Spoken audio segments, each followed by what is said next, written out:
Move Moritel, un monde nouveau vous appelle.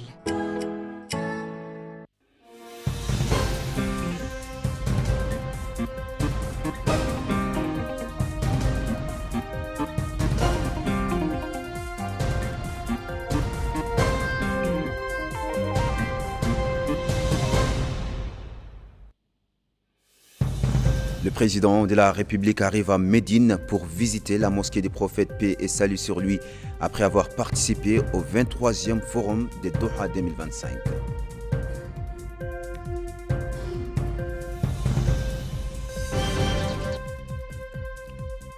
Le président de la République rencontre à Doha, capitale du Qatar, l'émir de l'État du Qatar et le vice-président du Conseil présidentiel yéménite.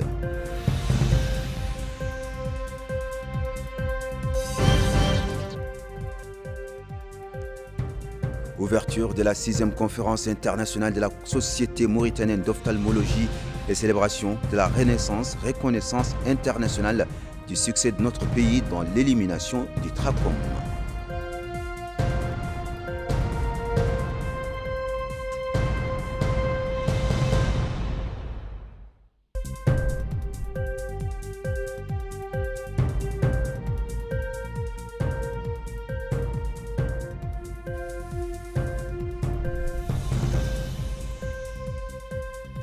Mesdames et messieurs, bonsoir, bienvenue et ravi de vous retrouver ce soir. Son Excellence, le président de la République, M. Mohamed Ould Cheikh El Ghazouani, est arrivé ce samedi soir à Médine, au Royaume d'Arabie Saoudite, pour visiter la sainte mosquée des prophètes, prier dans la Raouda Sherifa et saluer les prophètes, paix et salut sur lui.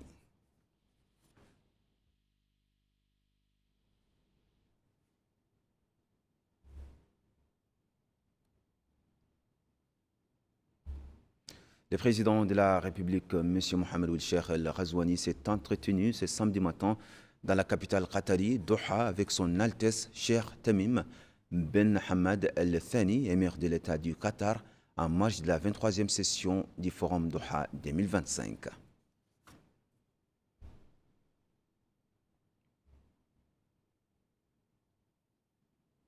Le président de la République, M. Mohamed Ould Cheikh El Ghazouani, a rencontré aujourd'hui, samedi, M. Abdullah El Alimi, vice-président du Conseil présidentiel yéménite en marche du 23e forum de Doha 2025. La rencontre s'est déroulée en présence du ministre chargé des cabinets du président de la République, M. Nani Ould Chourougha.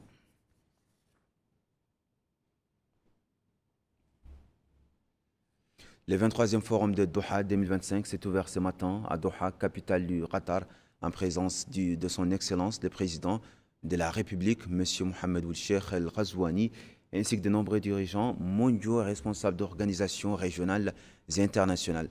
Ce forum est une plateforme mondiale de dialogue qui réunit des dirigeants et des décideurs politiques afin d'examiner les grands défis auxquels le monde est confronté et de bâtir des réseaux innovants axés sur l'action et les solutions. Organisé cette année sous le thème « La justice en action au-delà des promesses vers le progrès ». Le forum accueille 6000 participants et 471 intervenants provenant d'environ 160 pays.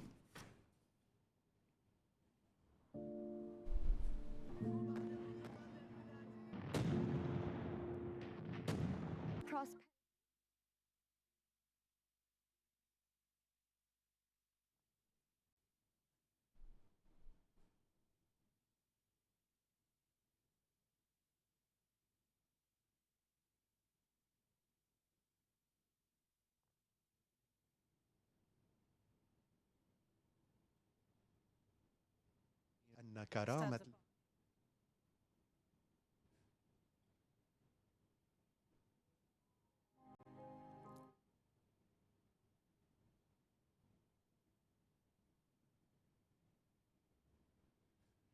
La Société mauritanienne d'ophtalmologie a organisé hier soir à Nouakchott son 6e congrès international.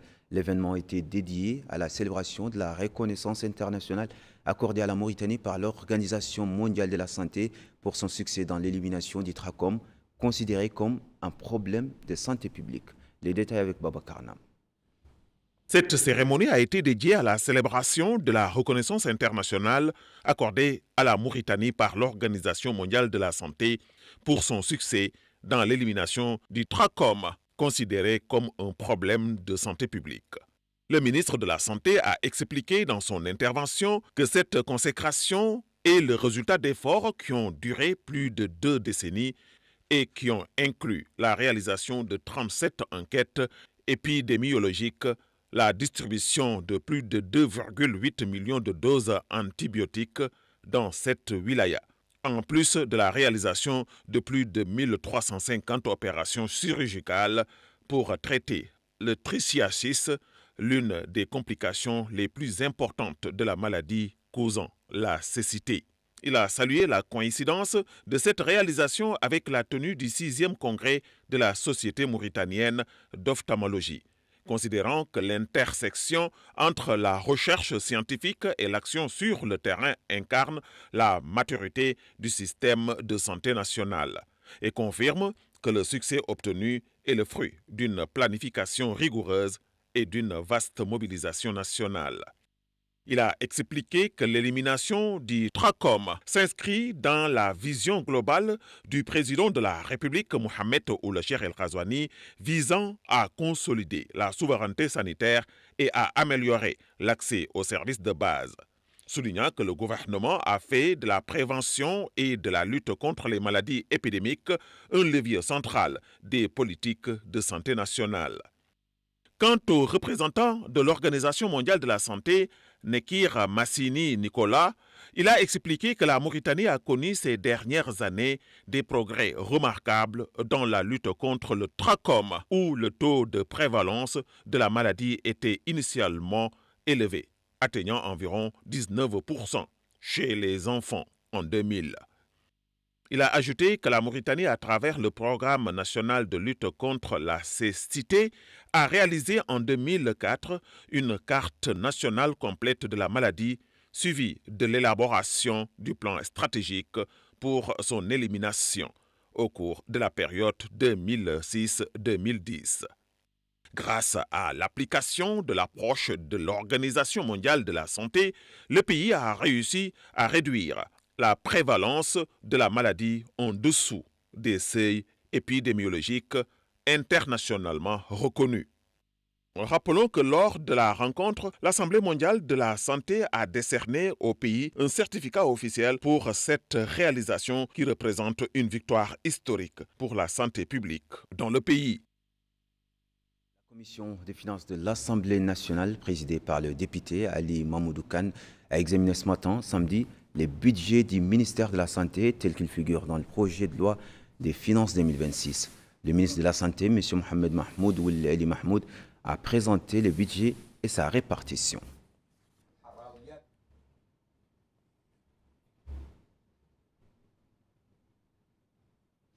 La commission des finances de l'Assemblée nationale a consacré sa réunion tenue ce vendredi soir sous la présidence du député toujours Ali Mamoudou Kane, président de la commission, à l'examen du budget du ministère de l'Équipement et des Transports dans le projet de loi des finances générales de l'État pour l'année 2026.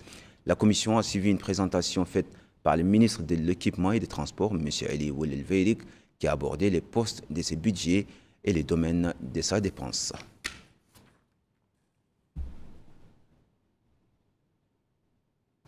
Nous allons à présent dans la wilaya de Ladrar où a été clôturé un atelier régional visant à étendre la portée géographique des opérations du Fonds international de développement agricole dans les régions d'Adrar et du Tagan. Les recommandations de cet atelier ont mis l'accent sur la nécessité de remédier à la pénurie d'eau, d'optimiser l'utilisation des terres agricoles, de développer les chaînes de valeur, de réhabiliter les barrages et d'améliorer la production. Babakarna. Dans leurs différentes déclarations, les participants venus des différentes wilayas ont souligné l'importance de ce projet aux conséquences et aux impacts très positifs sur les populations. Ils ont loué la qualité des échanges et les travaux des comités constitués pour l'approche participative du projet et ses réalisations, profitant aux 2 wilayas de l'Adrar et du Tagan. Cet atelier auquel prenaient part 80 participants visait à étendre le champ d'action du programme du FIDA en Mauritanie. Dans son allocution, le Wali a exprimé sa sincère gratitude aux partenaires financiers d'avoir choisi Adrar pour accueillir cet événement, saluant la qualité des échanges et le sérieux avec lequel les obstacles au développement local à Adrar et Tagan ont été identifiés. L'atelier s'est déroulé en présence du chef de cabinet du Wali, du conseiller régional, du maire adjoint d'Atar et les autorités sécuritaires. Cap sur le Tagan où le Wali a supervisé ce matin le lancement d'une campagne de vaccination du bétail dans la zone de l'Ahlik relevant de la Mourata de Tijigja. Cette campagne vise 400 000 petits ruminants et 80 000 grands ruminants dans toute la wilaya. Retour sur cet événement avec Mohamed Khabat. La wilaya du Tagan compte plus de 53 000 têtes de bétail, notamment des moutons, des bœufs, des chèvres, sans compter des milliers d'autres animaux qui y affluent pour le pâturage. D'où l'intérêt du lancement de cette campagne nationale de sensibilisation pour la vaccination du bétail et la préservation des pâturages, supervisée par le Wali, M. Mohamed Ahmed Mouloud. Évoquant le sujet, il a indiqué que cette campagne démarre le 30 novembre et s'étale sur 4 mois et vise à immuniser le bétail, soulignant que l'État a fourni les moyens nécessaires, notamment les véhicules et les médicaments, tout comme les équipes vétérinaires sont à pied d'œuvre, sachant que la wilaya compte, dit-il, 400 000 petits ruminants et 80 000 grands ruminants. Il a appelé les éleveurs à saisir l'occasion pour préserver la santé animale et humaine. Pour sa part, le directeur régional de la santé au niveau de la wilaya a insisté sur l'importance de la vaccination du bétail et la préservation du couvert végétal, mettant l'accent sur l'importance d'œuvrer à assurer le succès de cette campagne pour laquelle 3 équipes, dit-il, ont été mobilisées et équipées de moyens nécessaires pour l'opération. De son côté, le représentant de la Fédération locale des éleveurs a remercié les autorités administratives pour l'ouverture de cette campagne visant à éliminer les maladies animales. Il faut noter que la campagne, qui dure 4 mois, touchera tous les lieux de pâturage dans toutes les localités et mokata'a de la wilaya, la priorité étant la santé du bétail et la préservation du couvert végétal. Dans la wilaya de Lintchiri, le Wali, M. Idrissa Demba Korera et le président du conseil régional Melainin ou El Arabi ont donné hier à Agjouj le coup d'envoi des activités commémorant la journée internationale des personnes handicapées placée sous le thème « L'inclusion commence au sein de notre communauté ».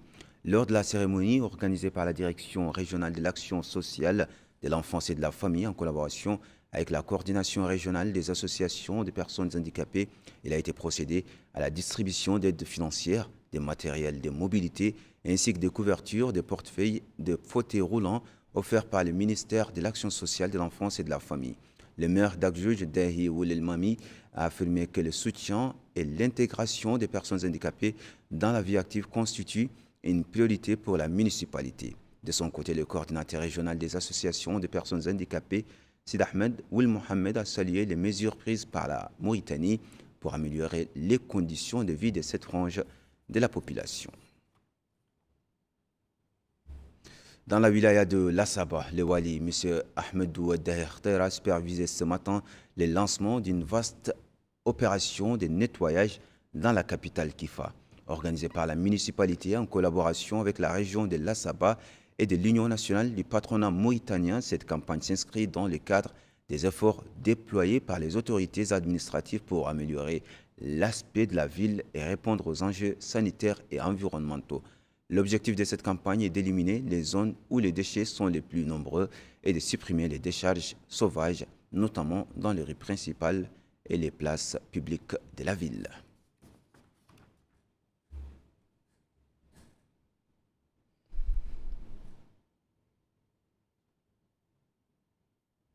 Nous refermons ce journal avec cette campagne de propreté dans l'abattoir du quartier du port relevant de la Mourata d'Elmina, visant à éliminer les déchets solides accumulés au fil du temps qui constituent un risque pour l'environnement et la santé.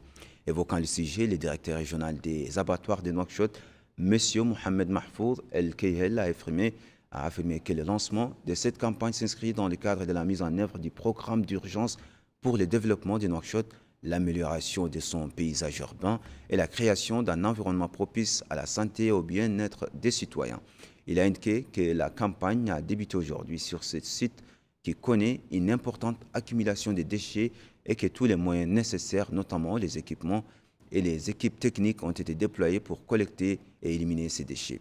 Il a précisé qu'environ 400 tonnes de déchets seraient éliminés, soulignant l'engagement de l'entreprise à superviser les processus afin d'éviter toute nouvelle accumulation.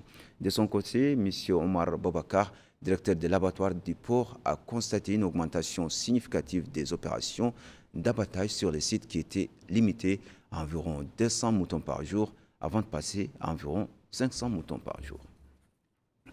Et c'est déjà la fin de cette édition. Avant de se quitter, le rappel des principaux titres. Le président de la République arrive à Médine pour visiter la mosquée du prophète, paix et salut sur lui, après avoir participé au 23e forum de Doha 2025.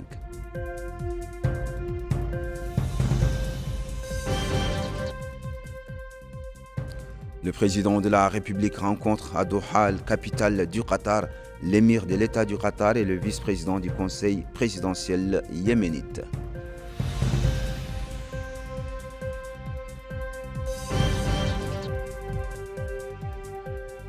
Ouverture de la 6e conférence internationale de la Société mauritanienne d'ophtalmologie et célébration de la reconnaissance internationale du succès de notre pays dans l'élimination du trachome.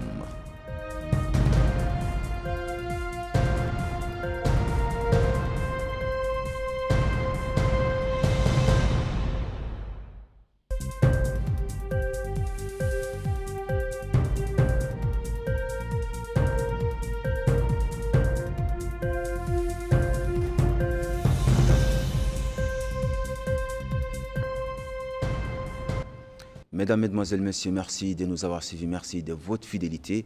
Passez une excellente fin de soirée.